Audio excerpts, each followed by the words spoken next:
Në qarkun e Gjirokastrës, rreshjet e shiut I kanë lënë tashmë vendin në rreshjeve të Dëborës, të cilat kanë nisur që në orët e para të paradites me intensitet më të lartë në zonat malore. Të gjitha strukturat përkatëse ndodhen në terren ku po punohet për rehabilitimin e problematikave të evidentuara, si edhe për pastrimin e inerteve të lëna pas nga prurjet e shumta të ujrave të përrenjve malor.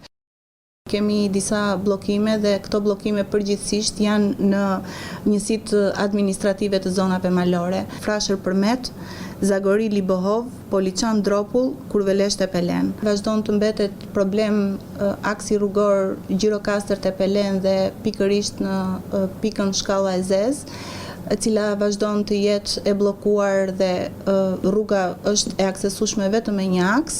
Ditën e dieshme ka patur problematik dhe shkarje të rrugës në aksin rrugor Përmet Tepelen dhe pikërisht në afër fshatit Petran.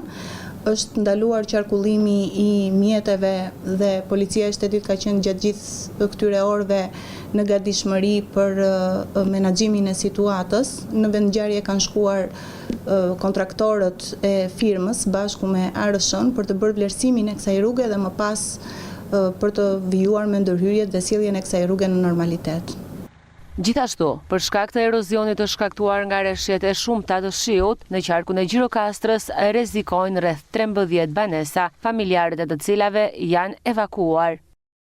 Në qarkun e Gjirokastrës, deri në momentet që po flasim, kemi 13 familje të evakuara. Nga bashkitë janë kërkuar edhe asistencë për vlerësimin gjeologjik të tokës dhe për vlerësimin e rasteve për të vazhduar më tej me marrjen e masave për rikthimin e këtyre familjeve pranë banesave të tyre apo për nevojë ndërhyrje në të gjitha këto banesa. 80% e territorit të qarkut është furnizuar me energji elektrike gjatë gjithë këtyre orëve, gjatë gjithë kësaj situate të vështirë. Problematik kemi patur në zonën e Lunxhërisë, por me një ndërhyrje nga OSHE-ja në bashkëpunim me forcat e armatosura, është rikthyer energjia elektrike në këtë zonë.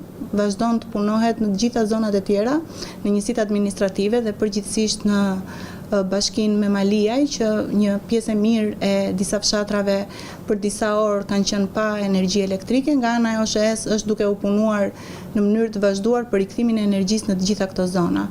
Emergjenca civile në Gjirokastër mbeten në terren duke ndjekur nga afër situatën dhe duke ndërhyrë me të gjitha kapacitetet e plota për menaxhimin e emergjencave dhe garantimin e sigurisë së qytetarëve.